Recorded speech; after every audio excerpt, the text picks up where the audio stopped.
ظالم کی رسی جتنی بھی دراز ہو ایک نہ ایک دن کھینچ لی جاتی ہے اور اسے اپنے ظلموں کا حساب دینا ہی پڑتا ہے۔ میرا باپ چودھری اقبال بھی ایک ایسا ہی ظالم شخص تھا جس نے اپنی طاقت اور دولت کے غرور میں اپنے پرائے ہر ایک کو حقیر سمجھا اور اپنے خلاف اٹھنے والی ہر آواز کو طاقت کے ذریعے دبا دیا۔ مگر ایک وقت ایسا آیا جب میرے باپ کو اپنے مظالم کی سزا دنیا میں ہی مل گئی۔ آئے میں آپ کو اپنی کہانی اپنی زبانی سناتا ہوں۔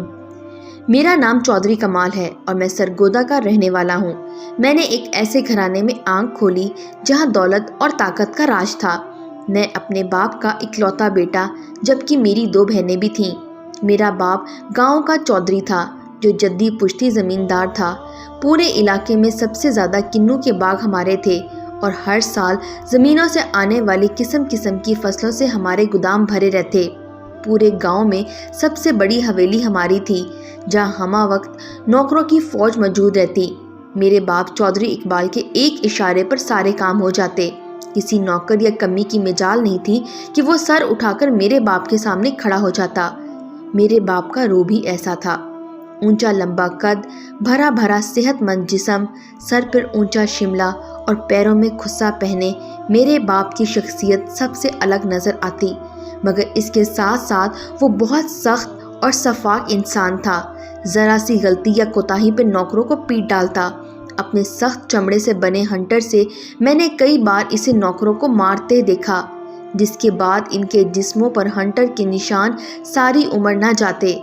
اسی لیے گھر کے نوکر چاکر اسے غصے میں دیکھ کر تھر تھر کانپنے لگتے اور ان کے غصے سے صرف نوکر چاکر ہی کیا بلکہ میری سگی ماں بھی کانپتی تھی۔ اس کی بھی جرأت نہیں ہوتی تھی کہ وہ اپنے شوہر کے سامنے کھڑی ہو کر کسی بات سے اختلاف کرے۔ اس نے بھی اپنے شوہر کے ہاتھوں کافی مار کھائی تھی، لیکن جب میں پیدا ہوا تو اس کی جان بخشی ہو گئی، کیونکہ میں 2 بہنوں کے بعد پیدا ہونے والا ان کا اکلوتا وارث تھا۔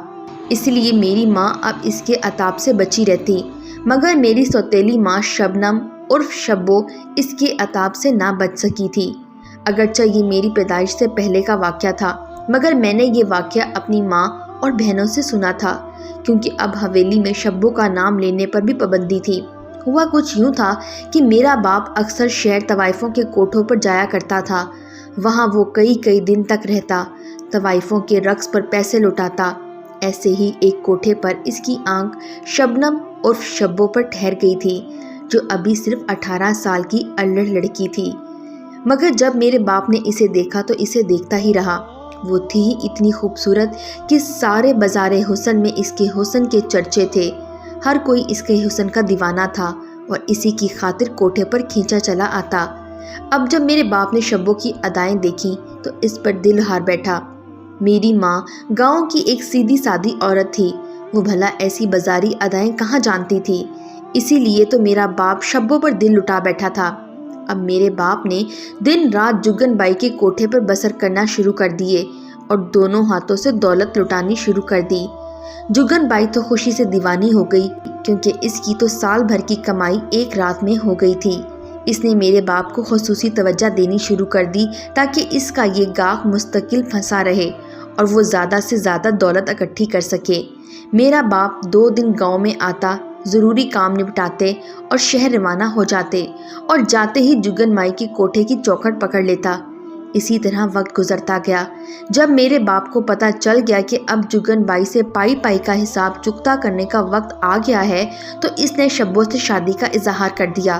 مگر جگن بائی نے کہا اگر شبو اس کوٹھے سے رخصت ہو گئی تو میرا کیا ہوگا، کیونکہ میرے کوٹھے کی رونق تو ختم ہو جائے گی بلکہ میرا کوٹھا تو اجڑ جائے گا۔ مگر میرے باپ نے اسے یقین دلایا کہ وہ بعد میں بھی اس کا خیال رکھے گا۔ اب جگن بائی بھی جانتی تھی کہ چودھری اقبال کو انکار کرنا کتنا مہنگا پڑ سکتا ہے، اس لیے وہ زیادہ دیر اپنے انکار پر قائم نہ رہ سکی اور ہاں کر دی۔ جگن بائی کی ایک ہاں سے میرا باپ خوشی سے دیوانہ ہو گیا تھا۔ اس نے واقعی جگن بائی کا منہ موتیوں سے بھر دیا تھا اور پھر ایک دن وہ جگن بائی کے کوٹھے کی سب سے حسین اور کم عمر طوائف کو بیاہ کر اپنی حویلی میں لے آیا۔ میری ماں بیچاری کیا کر سکتی تھی، وٹے سٹے میں بیاہ کر اس گھر میں آئی تھی، مگر میرے ننھیال والے قدرے کمزور لوگ تھے، جبکہ میرے باپ کی دولت اور طاقت بے پناہ تھی۔ اس لیے میرے نانا اور ماموں بھی صبر کا گھونٹ بھر کر رہ گئے اور میری ماں نے تو ایک لفظ بھی منہ سے نہ نکالا اور اپنی سوتن کو سینے سے لگا کر خوش آمدید کہا، کیونکہ وہ جانتی تھی کہ احتجاج کرنے کا کوئی فائدہ نہیں تھا۔ شبو کی صورت اور جوانی میرے باپ کے دل و دماغ پر سوار ہو چکی تھی اور اسے شبو کے علاوہ کچھ نظر ہی نہیں آتا تھا۔ شبو کے گھر میں آمد پر میرے باپ نے بہت بڑا جشن رکھا تھا۔ 7 دن تک سارے گاؤں والوں کو کھانا کھلایا گیا تھا اور خوشی کی شادیانے بجائے گئے تھے۔ گاؤں کی عورتوں نے شبو جیسی خوبصورت اور کم عمر چودرانی کو دیکھ کر حیرت سے منہ میں انگلیاں داب لی تھیں، مگر وہ نہیں جانتے تھے کہ دولت اور طاقت سب کچھ کروا سکتے ہیں۔ میری ماں نے شبو کے لیے خاص کمرہ خود اپنے ہاتھوں سے تیار کیا تھا، کیونکہ یہی میرے باپ کا حکم تھا اور میرے باپ کے حکم سے بھلا کون انکار کر سکتا تھا۔ اسی طرح دن گزرتے گئے۔ میرا باپ شبو کی ایک نگاہ پر سب کچھ لوٹانے کو تیار رہتا تھا۔ وہ اب میری ماں کی طرف کم ہی آتا تھا۔ سارا وقت حویلی کے پچھلے حصے میں میری سوتیلی ماں شبو کے ساتھ گزارتا اور کبھی کبھار بھولے بھٹکے میری ماں کے کمرے میں بھی آ جاتا۔ دن گزرتے گئے اور شبو کی خوبصورتی مزید نکھرتی گئی، کیونکہ اب اس کے کوٹھے سے جان چھوٹ چکی تھی اور وہ بڑے ٹھاٹ سے چھوٹی چودرانی بن کر حویلی میں رہ رہی تھی۔ مگر کسی کو بھی اصل حقیقت معلوم نہیں تھی کہ شبو کے من میں کیا ہے، کیونکہ اس نے اپنا یہ راز کسی کو نہیں بتایا تھا۔ مگر ایسی باتیں بھلا کہاں چھپتی ہیں، اس لیے شبو کے دل کا راز بھی آخر کار ایک دن کھل ہی گیا، جب ہمارے وفادار ملازم اکو نے رات کے اندھیرے میں چھوٹی چودرانی کے کمرے میں کسی کو داخل ہوتے دیکھ لیا۔ چھوٹی چودرانی کا کمرہ حویلی کی پچھلی طرف تھا، جہاں گھر کے باقی ملازموں کو جانے کی اجازت نہیں تھی۔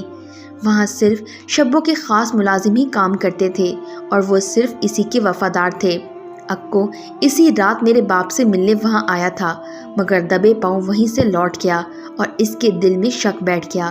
اس کے بعد اس نے سارے معاملے کا نہایت رازداری کے ساتھ جائزہ لیا اور معاملے کی تہہ تک پہنچ گیا۔ سارے معاملے کا کھرا شبو کے کوٹھے تک پہنچتا تھا۔ اکو نے بڑی چودرانی یعنی میری ماں کے آگے سارا معاملہ رکھ دیا اور معاملہ کچھ یوں تھا کہ شبو پہلے دن سے کوٹھے پہ ہارمونیم بجانے والے نوجوان سرفراز سے محبت کرتی تھی اور اسی سے شادی کرنا چاہتی تھی، مگر اس کی نائکا جگن بائی نے اس کے جسم کی قیمت وصول کر کے اسے میرے باپ کے حوالے کر دیا تھا۔ مگر شبو کا عشق ابھی بھی جوان تھا، کیونکہ وہ میرے باپ کی بیوی ہو کر بھی سرفراز سے چھپ کر ملتی تھی۔ جس دن میرا باپ حویلی سے باہر ہوتا، ٹھیک اسی دن شبو اپنے وفادار ملازم کے ہاتھ پیغام بھجواتی اور سرفراز رات کی تاریکی میں اس سے ملنے چلا آتا۔ وہ ساری رات اس کے ساتھ گزارتا اور پھر صبح کا سویرا ہونے سے پہلے حویلی سے نکل جاتا، اور یہ معاملہ پہلے دن سے چل رہا تھا۔ میری ماں نے اکو کے منہ سے جب یہ سارا معاملہ سنا تو وہ ڈر کے مارے چپ بیٹھ گئی۔ پھر اس نے اکو کو اس معاملے سے دور رہنے کا کہا اور یہ بھی کہا کہ یہ بات چودھری کو بھی نہ پتہ چلے۔ اکو میری ماں کا وفادار ملازم تھا۔ اس نے اپنی مالکن کو اپنی وفاداری کا یقین دلایا اور خاموشی سے تماشا دیکھنے لگا، مگر میرے ہوشیار باپ سے یہ راز زیادہ دن چھپ نہ رہ سکا۔ جس دن اسے اس بات کا پتہ چلا، حویلی میں ایک طوفان آ گیا اور پھر حویلی والوں نے وہ منظر بھی دیکھا کہ میرے باپ نے اپنی لاڈلی بیوی شبو کو بالوں سے پکڑ کر حویلی کے صحن میں لا پھینکا اور پھر اپنا چمڑے کا ہنٹر منگوا کر اسے مارنا شروع کر دیا، اور اسے اتنا مارا کہ شبو کا جسم لہو لہان ہو کر دیا۔ جب میرا باپ مارتے مارتے تھک گیا تو ہانپتے ہوئے زمین پر گر گیا۔ شبو نیم مردہ ہو کر سین کے فرش پر پڑی تھی۔ حویلی کے خاص نوکروں نے اس بات کی بھی تصدیق کی تھی کہ سرفراز بھی پکڑا گیا تھا اور اسے شبو سے بھی زیادہ سخت سزا ملی تھی، کیونکہ میرے باپ نے اسے اپنے بھوکے کتوں کے آگے ڈال دیا تھا، جہاں انہوں نے منٹوں میں اس کا صفایا کر دیا تھا۔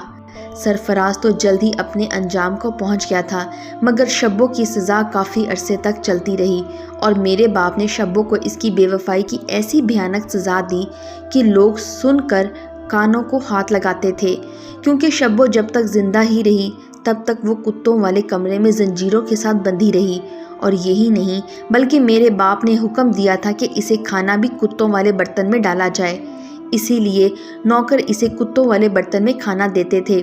شبو پہلے تو بہت چیختی چلاتی تھی، مگر بعد میں بالکل چپ ہو گئی اور ہر وقت آسمان کی طرف دیکھتی رہتی اور نہ کچھ کھاتی اور نہ ہی پیتی۔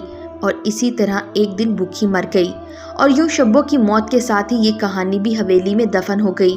اور اب کوئی بھول کر بھی شبو کا نام نہیں لیتا تھا، کیونکہ یہ میرے باپ کا حکم تھا۔ شبو کے مرنے کے بعد میرا باپ میری ماں کی طرف لوٹ آیا، اور پھر 3 سال بعد میں اس دنیا میں آ گیا۔ میرے اس دنیا میں آنے کے بعد میرے باپ کے غرور میں مزید اضافہ ہو گیا، کیونکہ اس کی نسل بڑھانے والا اور اس کی وراثت کا اکلوتا وارث آ چکا تھا۔ اور جب تک میں جوان ہوا میرے باپ کے ظلم و ستم دیکھتا رہا۔ وہ ذرا ذرا سی غلطی پر اب بھی نوکروں کو پیٹتا۔ گاؤں میں کسی کی جرت نہ تھی کہ میرے باپ کی اجازت کے بغیر زمینوں پر قدم بھی رکھتا۔ وہ اپنے دشمنوں کے ساتھ بھی ایسی سفاکی سے پیش آتا، یعنی اس کے دل میں رحم نام کا کوئی جذبہ نہیں تھا۔ اور حقیقت یہی تھی کہ میں اور میری بہنیں بھی باپ سے بہت ڈرتے تھے، اسی لیے ہم سب اس سے ہمیشہ ایک فاصلے پر رہے۔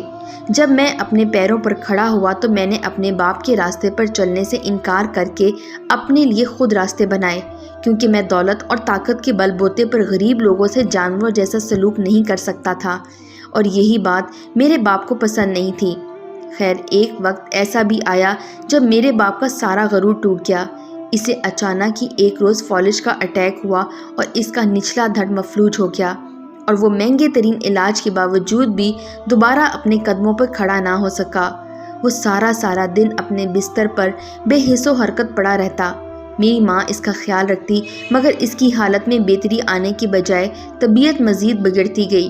اب اس کے دونوں بازو بھی کام کرنا چھوڑ گئے، اور وہ محض سانس لیتا بت بن کر رہ گیا، جو اپنی مرضی سے حرکت بھی نہیں کر سکتا تھا۔ جب لوگ میرے باپ کی یہ حالت دیکھتے تو فوراً توبہ کے لیے کانوں کو پکڑ لیتے، کیونکہ اس نے جو ظلم شبو اور سرفراز پر کیے تھے، اس کے مقابلے میں یہ سزا بہت کم تھی۔ میرے باپ کو بھی اب اپنے تمام ظلموں کا احساس ہو چکا تھا، مگر اب شاید اللہ نے اس کی رسی کھینچ لی تھی، اور جب اللہ ظلم کی رسی کھینچتا ہے تو پھر انسان منہ کے بل زمین پر گرتا ہے۔ میرا باپ بھی نہ جانے کتنے سالوں سے اسی حالت پر بستر پر پڑا ہے۔ وہ ہر وقت روتا اور اپنی موت کی دعائیں مانگتا ہے، مگر شاید موت نے بھی اسے قبول کرنے سے انکار کر دیا ہے۔ خدا را اپنی دولت اور طاقت کے نشے میں کسی انسان کے ساتھ کچھ برا مت کریں، ورنہ انجام میرے باپ چودھری اقبال جیسا ہوگا۔